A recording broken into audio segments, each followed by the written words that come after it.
Jo Leute, willkommen zu einem neuen Video hier auf meinem Kanal. Nach einer gefühlten Ewigkeit sind wir mal wieder auf BeamNG. Heute mit einer, ja, wie soll ich sagen, so Obstacle Map. Halt, die sind so ganz viele Sachen, wo man halt rüberfahren muss. Also Speedbumps, sag ich jetzt mal, keine Ahnung. Dann hier so ein Ding, so Ping-Pong-mäßig, glaube ich. Oder wie heißt das? Keine Ahnung. Also man kann eigentlich hier einfach so geradeaus weiterfahren, ganz einfach. Dann ist hier nochmal so eine Höhle, auch mit so Dingern, aber da kann man durchfahren, also, weil, ja. Haben wir noch so Löcher, die gibt es unten auch. Da geht es hier so hoch, hier sind nochmal so größere Speedbumps, würde ich sagen. Ja. Dann haben wir hier ein paar Bäume, wo man auch rüberfahren muss. Dann gibt es hier, ja, wie ihr seht, ich habe schon ausgetestet. Dann gibt es hier noch so eine Holzbrücke.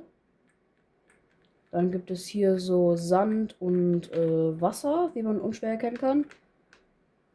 Dann gibt es hier so eine Uphill-Section mit auch so ein paar Löchern und Bumps und alles. Lieber Blub. Dann geht es hier wieder runter. Hier, die Steine sind sehr eklig. Geht's hier weiter. Dann gibt es hier nochmal so kleine Steine, die deinen Reifen sehr gut platt machen können. Dann gibt es hier noch so kleinere Sandspeedbumps, würde ich sagen. Dann gibt es hier noch so 4 Löcher und dann ist man hier am Ziel. Dieses Steintor ist für den heutigen Tag der Start und die Ziellinie. Wir werden machen Offroad-Autos gegen halt so normale Sportautos, würde ich sagen. Und wir gucken erstmal die Kategorien an, die wir für dieses heutige Video haben. Und wenn euch das jetzt erstmal gefallen hat, dann lasst ein Like und ein Abo da. Würde mich sehr freuen. Und wir gehen in die Fahrzeugauswahl. Okay, was machen wir als Offroad? Ich würde sagen, das hier ist ein Offroad-Auto. Halt er hier. Ich würde sagen, das ist ein Offroad-Auto. Ich würde sagen, hier der Rockbasher ist auch 100% ein Offroad-Auto. Was haben wir noch hier? Der Aurata. Ja, hier. Der ist 100% Offroad-Auto. Was haben wir noch? Hier der Dune Kicker. 100%. Ist auch so ein fettes Ding. Ich glaube, das war's. Okay. Was machen wir so als Sportauto und alles? Ist das Teller hierfür geeignet? Das wäre ein bisschen schwer, ne? Vielleicht hier den GTS Corse vielleicht. Welches noch ein bisschen höher? Ja, okay, der Offroad ist natürlich ein Offroad-Auto, ne? Aber kann man nichts machen. CJD Spider Special geht auch. Also ich würde sagen, das nehmen wir. Obwohl es ist irgendwie schon ein Hypercar, ne? Okay, nee, der Ethica Car Series, das ist 100% ein Sportauto. Hier zum Beispiel das hier oder hier Nordschleife tuned. Ja, okay, Ethica Car Series, 100%. Dann vielleicht noch eine Bolide. Weil, ne? Ja, ich würde sagen, das geht auch noch als Sportauto durch. Was haben wir noch Schönes? Wir haben nicht sehr viel, ehrlich gesagt. Vielleicht noch der Yoru. Ja. Würde ich auch mal Sportauto gelten. Wie viel haben wir jetzt hier? 1, 2, 3, 4. Das heißt, wir brauchen nur noch 3. Einen. Wir haben jetzt den Bolide, Car Series und den Euro. Was nehmen wir noch als Sportauto?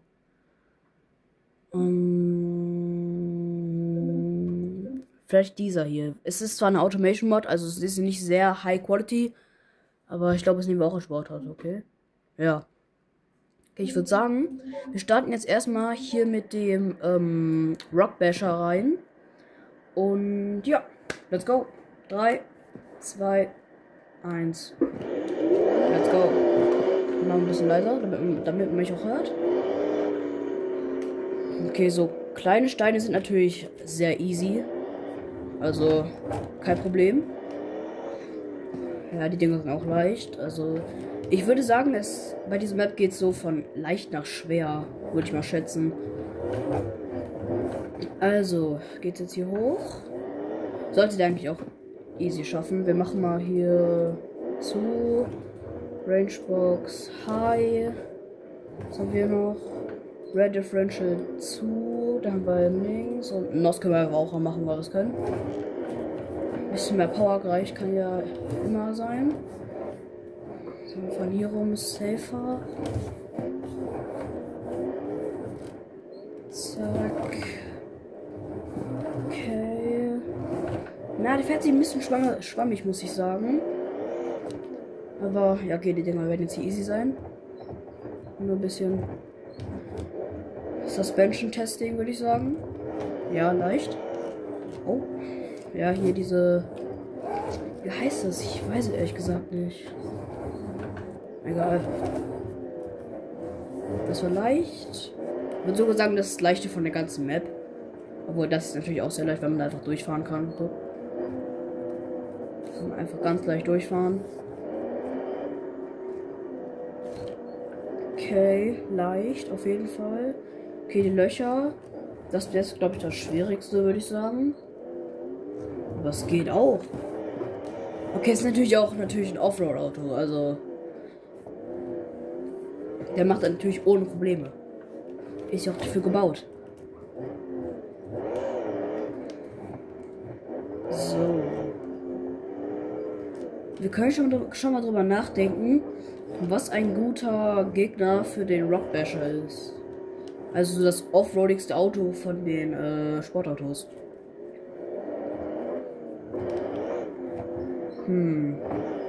Ich würde sogar ehrlich gesagt den Bolide sagen. Hier ist Wasser. Zack, Wasser. Ich würde ehrlich gesagt den Bolide sagen, weil der hat so die Form so ein bisschen. Ja, würde schon sagen, der Bolide. Dann ist der Bolide hier nach dran. Gucken wir, ob er es auch ohne Probleme schafft.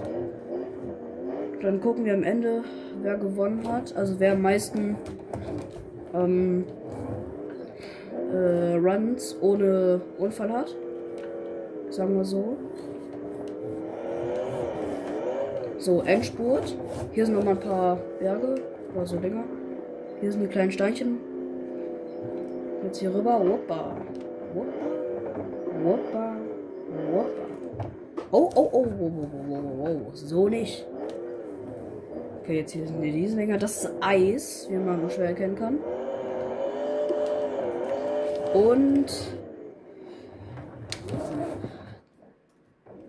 da haben wir eine Runde ohne Unfall für die Offroad-Autos.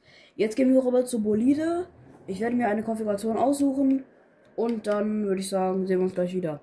Also ich würde sagen, wir machen jetzt, dass wir von den Sportautos auch irgendwie so eine Rallye-Version benutzen können, weil die sind halt alle einfach viel zu tief und das würde dann einfach keinen Sinn machen, weil wir dann irgendwie in der ersten 1 bis 2 Stages einfach raus wären. Also, ja. So, wir haben jetzt eine Konfiguration ausgesucht. Das ist der CJD Rally Special. Und ja, ist immer noch der Silvetta. Er hat ein bisschen mehr Bodenfreiheit, aber es macht ja nicht sehr viel aus, würde ich sagen. Und ja, Soundcheck. Okay, ich hätte jetzt eher gedacht, dass es sich anhört wie ein V8, aber okay. Das hier oben sieht ein bisschen komisch aus, also ich werde nicht Ego gehen. Okay, dann würde ich sagen 3, 2, 1, go. Okay, aber Backfire hat er auf jeden Fall, das ist schön. Hört sich auch an immer noch wie ein V10. Also wurde da nicht sehr viel geändert. Außer von außen so Suspension und alles. Okay, leicht auf jeden Fall.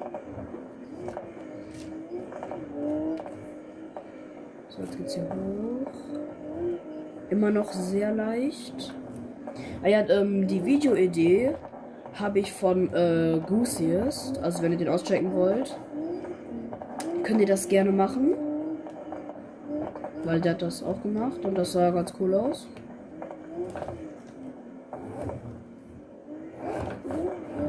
Falls ihr noch nicht kennt, aber ich glaube, die meisten von euch kennen ihn wahrscheinlich. Ich weiß nicht. Aber könnt ihr mal gerne bei ihm vorbeischauen. Oh. Ah, das ist schmerzhaft. Okay, die waren gerade sehr schmerzhaft. Lenkung ist jetzt auch etwas kaputt, würde ich sagen. Also ich fühle, dass es ein bisschen nicht mehr so geil ist wie vorher. Okay, jetzt kommt somit das leichteste eigentlich von den mittleren Stufen. Wo man einfach durchfahren kann. Oh. Ja, schon kann ich ja durchfahren, doof. So. Die Löcher. Oh mein Gott, ich hätte nicht durchfahren sollen. Ich muss irgendwie Routen nehmen, wo ich nicht wirklich durch die Löcher fahre. So. Perfekt. Jetzt haben wir die größeren Speedbumps. Sollten aber auch eigentlich noch leicht sein. Würde ich mal schätzen. Wir dürfen nicht da links rüber, weil das wäre cheaten. Das wäre viel zu leicht. Und das würde der Sinn des Videos zerstören. Den Sinn des Videos, sorry. Ich habe wirklich keine Ahnung, wie lange das Video heute gehen wird. Ich würde mal so 20 Minuten oder mehr schätzen sogar. Oh, ouch, das hat wehgetan. Oh, das ist tricky. Okay, wir sind halt schon ein bisschen tief, ne? Oh. Ja, kriegen wir trotzdem noch hier. Oh, was ist los? Oh, ist davon ein bisschen eingeknickt. Das ist nicht sehr ideal. Kriegen wir es aber hin? Ja, muss eigentlich, ne? Ja, perfekt. Es ist zwar da vorne etwas eingeknickt, aber egal. Wir müssen hier fahren, weil sonst würde der Motor wahrscheinlich einen Motorschaden bekommen. Und das wäre nicht sehr geil. Ich versuche natürlich mein Bestes nicht zu crashen. Aber es hat natürlich jetzt schon ein bisschen was abbekommen.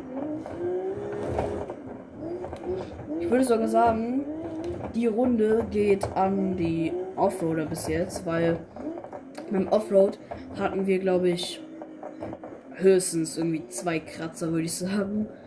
Also die Runde geht auf jeden Fall an Offroad, weil hier ist ja die ganze Front runterklappt und alles.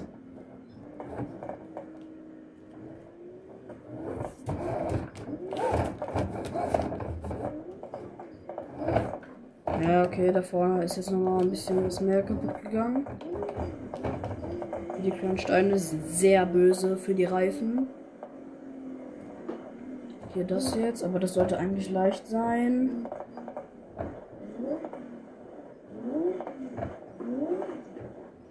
So, jetzt hier das Eis, das ist auch leicht. Ja, die Runde geht dann Offroad. So, die Runde ist geschafft mit, ja, etwas Schaden. Es ist aber mehr Schaden als beim Offroad, also geht diese Runde an die Offroad-Kategorie mit dem Rockbasher. So, wir sehen uns jetzt gleich beim nächsten Auto wieder. So Leute, wir haben jetzt den Autobello Stambecco Rally Version. Wie ihr seht, wir haben ein bisschen, da passt fast ein ganzes Auto runter, gefühlt. Ja, es geht los. Oh, warte, ich habe auch keinen Countdown gemacht. 3, 2, 1, go. Wir hätten jetzt natürlich auch die CJD-Version genommen, aber ich glaube, die hätte ein bisschen zu viel Power. Deswegen bleiben wir jetzt mal hier bei der normalen Rallye-Version. Die CJD-Version macht halt die ganze Zeit Wheelies und alles und das ist ja nicht Sinn und Zweck des Videos. Wir versuchen natürlich nicht zu crashen, das ist hier die Mission. Schaffen wir es hier hoch, ist hier eher jetzt gerade die Mission. Oh ja doch, erster Gang. Warum schaltest du? Okay, das ist eigentlich leicht. Ich schalte nicht manuell, weil es würde da oben die ganze Zeit irgendwie, was ist es? Okay, jetzt muss ich manuell schalten. Okay, vielleicht schalten wir doch manuell. Okay. Habe ich ein bisschen mehr Power, als wenn das Automatikgetriebe die ganze Zeit in High Gear fahren würde. Okay, jetzt haben wir diese Dinger, die sollten aber eigentlich auch leicht sein. Ja, halt ein bisschen wobbly, aber es passt natürlich, das ist okay. Solange nichts kaputt geht, ist alles okay. Ja, okay, das Ding ist hier leicht. Easy.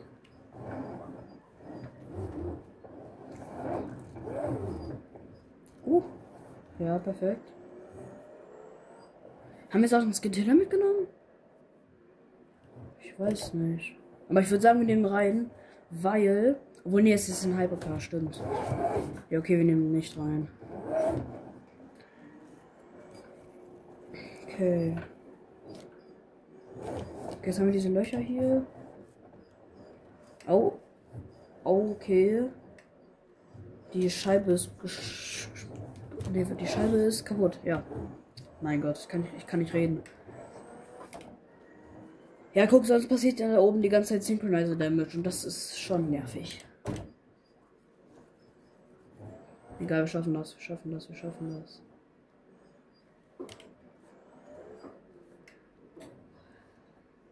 Ist ja jetzt auch nicht auf Zeit und alles, also passt das schon.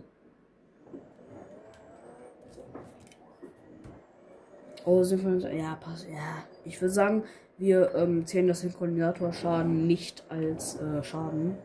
Weil das halt wegen dem manuell schalten. Okay, das sollte auch einfach sein. Guck mal, dieses Suspension Work, das sieht so cool aus. Das ist an BeamNG so geil. Das ist an BeamNG so richtig cool, wie die Suspension alles wirkt. Das ist voll cool. Also wer dies Game nicht hat, ich kann es euch 100% empfehlen. Es gibt so viel zu machen. Die Crash Physics, wie ihr schon in anderen Videos gesehen habt, ist sehr geil. Cool realistisch. Das ist eines der realistischen Spiele, die es gerade auf dem Markt gibt. Also in Autospielen kategoriemäßig, glaube ich. Und ich kann es euch empfehlen. Es macht viel Spaß. Das Spiel hat ein sehr großes Potenzial, gemoddet zu werden. Also es gibt sehr, sehr viele Mods für dieses Spiel. Was sehr cool ist. Es gibt leider keine lizenzierten Autos. Das ist zwar ein bisschen schade. Aber dafür gibt es ja Mods. Was ist hier los? Oh. Ja.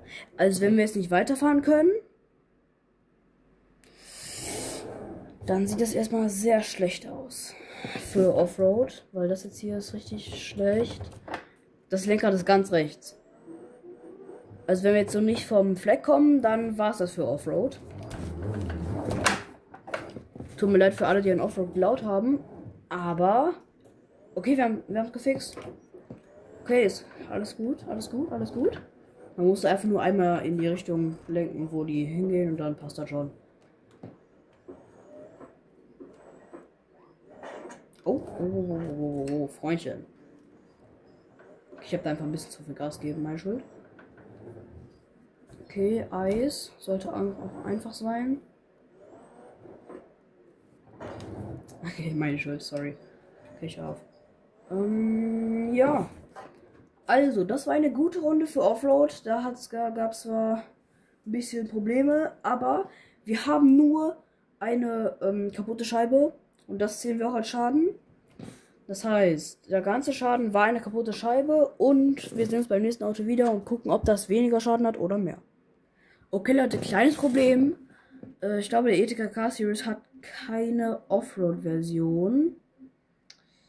Ja, ich würde sagen, wir suchen uns dann einfach ein anderes Auto aus, weil es geht ja noch nicht. Was haben wir hier? Ich würde vielleicht der SBR 4 sagen. Das ist auch so ein Sportauto. Ist ja meistens elektrisch, aber ja, passt schon. Okay, was nehmen wir denn hier? Ich würde schon das sagen, ehrlich gesagt. Ja, der macht das 100%. 100% macht er das. Leicht. Okay. Es steht bis jetzt immer noch 1-0 für Offroad. Okay, 3, 2, 1, go. Okay, ja, das ist auf jeden Fall etwas schneller als die anderen gerade. Auf jeden Fall. Man sieht sehr wenig wegen der Dachbox. Das ist ein bisschen schade. Aber wir kennen ja die Map, also passt das schon. Ich habe so ein kleines Gefühl, dass unsere Reifen gleich Bye-bye sagen werden. Aber mal schauen.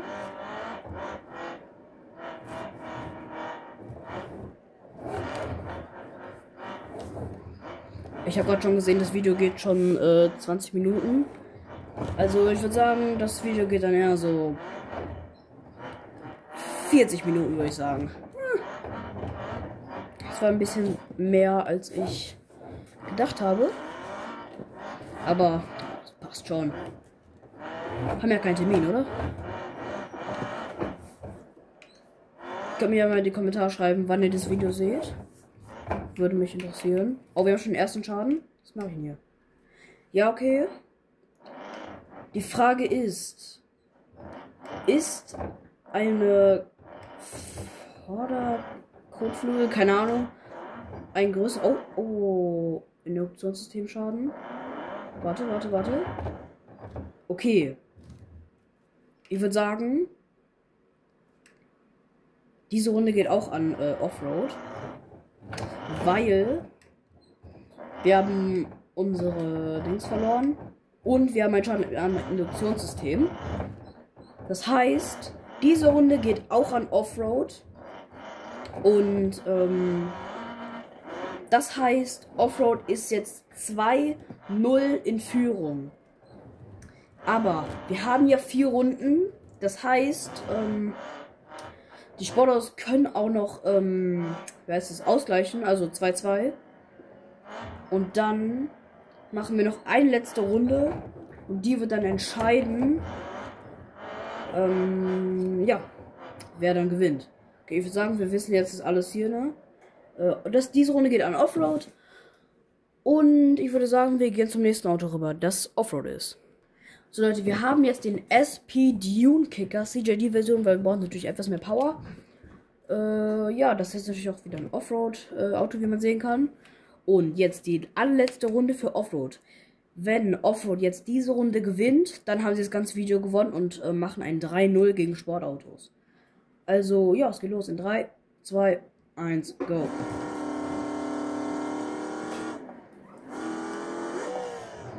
Die Offroad-Autos haben natürlich einen großen Vorteil, weil sie halt meistens nur aus Metall, paar Lichter und halt so Plastikbody bestehen. Was nicht sehr kaputt machbar ist, keine Ahnung, würde ich jetzt mal sagen. Aber, ja. Oh, Achtung, Pause gemacht, sorry.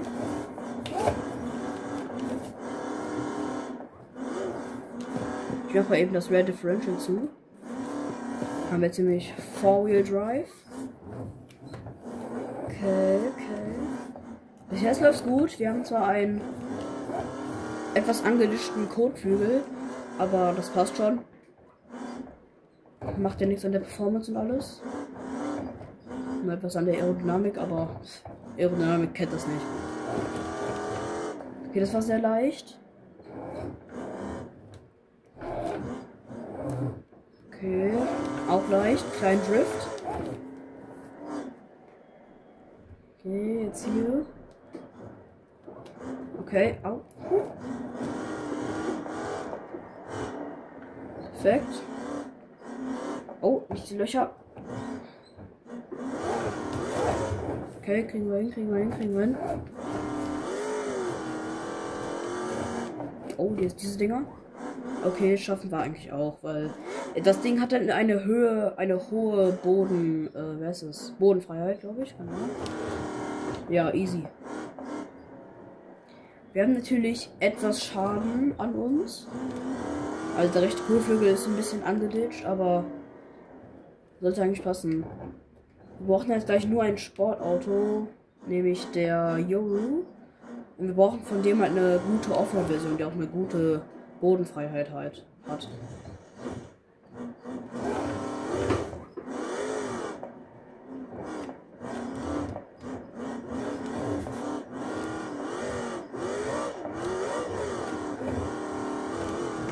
Okay, erstmal ist es sehr leicht. glaube, mehr Schaden kriegen wir jetzt hier auch nicht mehr. Außer wir fallen jetzt hier runter irgendwie. Was richtig blöd wäre. Aber ich glaube, wir haben das. Und ich meine, auch bei Offroad kann halt nicht sehr viel kaputt gehen, außer höchstens die Reifen oder irgendwie so. I mean, die Offroads werden hierfür gebaut, also. Ich werde das Auto jetzt hier mal stehen lassen, damit man besser sehen kann, wie viel jetzt mehr kaputt gegangen ist. Ja, also wie gesagt, hier ist nur ein bisschen angeditscht, aber das wird die Runde für Offroad und jetzt werden wir sehen, welches Sportauto jetzt hier gegen gilt. Es wird der Ebishu Yoru, aber welche Konfiguration? Wir haben jetzt die Konfiguration für den Ebishu Yoru. Es ist eine Rallye-Version, die hat auch eine gute Bodenfreiheit. Ich würde es aber halt natürlich nicht viel mehr als das Ding. Nicht. Ach egal, passt schon. Aber hier das ist natürlich hoch und das ist auch sehr gut. Ja, 3, 2, 1, los. Das ESC ändern. Geht nicht. Okay, perfekt. So schön. Und diese Kombination war jetzt auch das Offroadigste, was ich von diesem Auto finden konnte. Was auch am meisten rankommt zum Dune Kicker.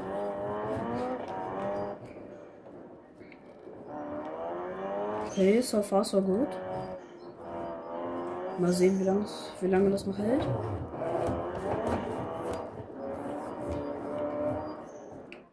Ja, okay. Nix, ich war gerade nur ein bisschen. Hab gerade nur ein bisschen nachgedacht, ob das jetzt hier wirklich ein Offroad-Auto ist oder ein Sportauto, aber es ist ein Sportauto. Wenn er das jetzt hier gewinnt, dann müssen wir noch mal eine Runde machen. Und das müssen die Sportautos dann auch gewinnen. Aber jetzt gerade. Oh, warte mal. Wir könnten stark sein. Das Video könnte jetzt hier enden. Was es aber nicht tut. Das ist doch sehr schön. Habt ihr noch mehr Gelaber? Ich habe außerdem den Share-Button gerückt. Warte mal. So, sind wir wieder. Es geht weiter. Das Video geht weiter. Könnt ihr noch mehr von mir hören. Aber es sieht gerade nicht sehr gut aus für Sportautos. Aber man sieht fast keine kaputten Sachen. Also das ist gut.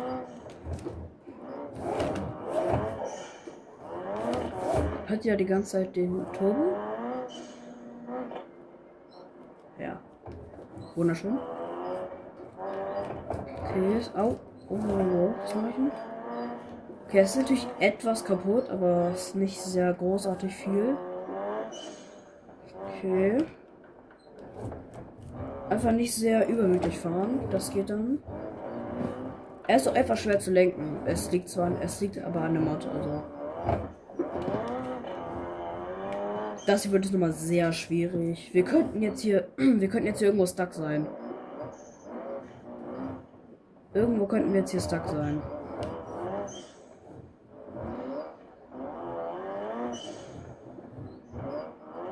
Wir schaffen es aber problemlos. Wundervoll.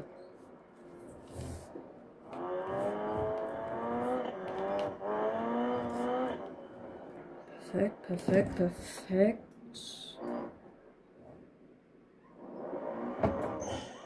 Okay, wir sind drauf. Hier könnten wir jetzt natürlich auch stuck werden. Einfach weiter. Ich will nicht so viel kaputt machen, deswegen fahre ich so komisch. Oh, wir verlieren Öl. Das ist nicht gut. Das Video könnte jetzt hier enden. Jetzt hier bald, wenn der Motor kein Öl mehr hat, dann war's das.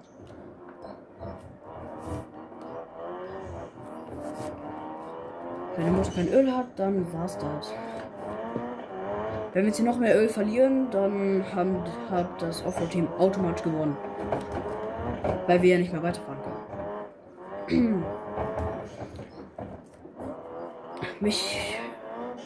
Warte, wer ist es? Mich erstaunt sehr, dass bis jetzt alle Autos es ins Ziel geschafft haben. Also, dass wir nicht irgendwo komplett stuck waren, dass wir nicht mehr weiterfahren können und alles. Zum Beispiel da jetzt gerade bei den Bumps. Diese kleinen Bumps aber. Oder hier mit dem Stambecco. Mit der Lenkung.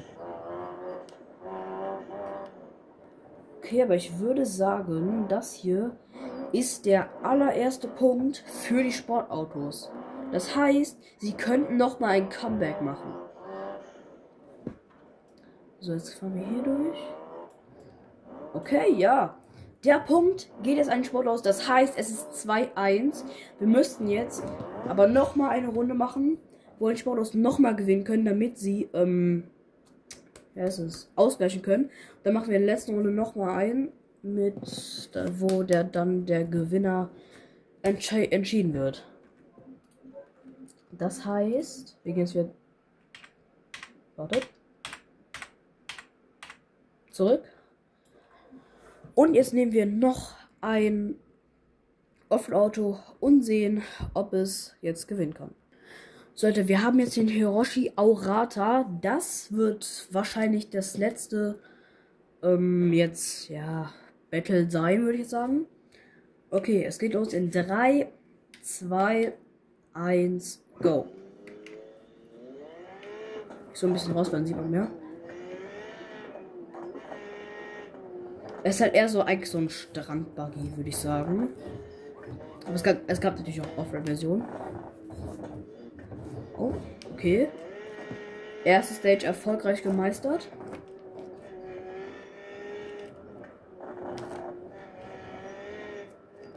Okay, es geht hoch.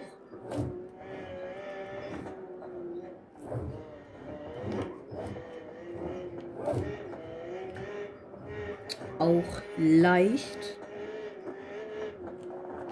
Ich bin immer noch erstaunt, dass alle Autos es bis jetzt immer wieder ins Ziel geschafft haben. Das ist wirklich krass. Okay, jetzt die erste richtig große Challenge. Die Speedbumps. Oh, es ist sehr wackelig. Stell dich mal vor, Wetter ist Fahrer drin. Oder Fahrerin. So, zack.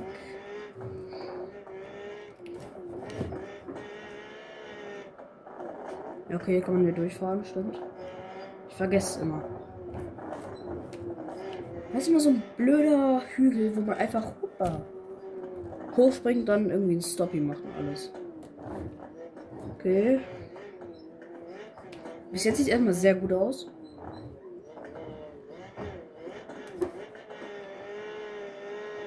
Okay, jetzt die mit allergrößte Challenge von allen. Aber sollte eigentlich leicht haben.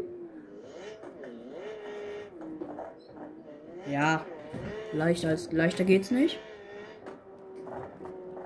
Obwohl, nee, das ist sehr leicht. Man muss einfach die Bäume avoiden. Das ist ja sehr leicht. Okay, jetzt die Brücke.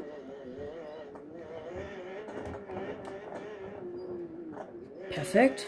Leichter geht's nicht. Jetzt haben wir das Wasser. Ja, auch easy geschafft. Ich weiß nicht, was das hier alles soll. Egal. Ich könnte auch mal sagen, von wem die Map ist. Die Map ist, also es ist eine sehr alte Map, oder ist einfach so eine alte Map von Spieler. Ist halt also ein Mod-Map-Creator. Und der hat auch einen YouTube-Kanal. Also einfach SPEALER bei YouTube eingeben und dann könnt ihr ihn sehen. Von dem ist die Map. Es ist zwar eher eine alte Map von ihm, aber ja. Wenn ihr auschecken wollt, dann macht es gerne. Okay. Wir haben bis jetzt noch keinen Schaden, also keinen Synchronisationsschaden oder Öl, keine Ahnung, nix. Das heißt, was machen wir denn jetzt, wenn das Sportauto auch ohne alles ins Ziel kommt?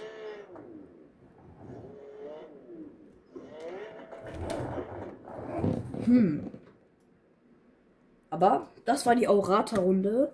Wir haben nix, es gibt keinen Schaden. Ja, mal sehen, wie es mit dem Sportauto geht. So Leute, ich habe nicht bedacht, dass der Leopard Victoria keine Offroad-Dings hat. Also würde ich sagen, ich suche mir jetzt nochmal ein anderes Auto aus, was auch ein Sportauto ist und eine Offroad-Version hat. So Leute, wir haben den Hiroshi Sunburst jetzt. mit der Gravel Rally Version. Guckt euch diesen großen Spoiler an. Wow. Also, wir haben jetzt hier den Hiroshi Sunburst und ich würde sagen, es geht los in 3, 2, 1, go. Ah ja, ich muss so sagen, der erste 3 Punkte gewinnt. Also hier, ich gehe jetzt Offroad, müsste jetzt nochmal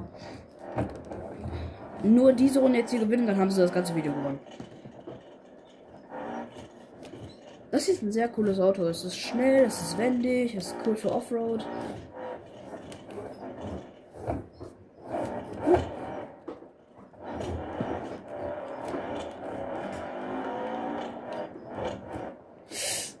Oh shit. Okay, alles gut.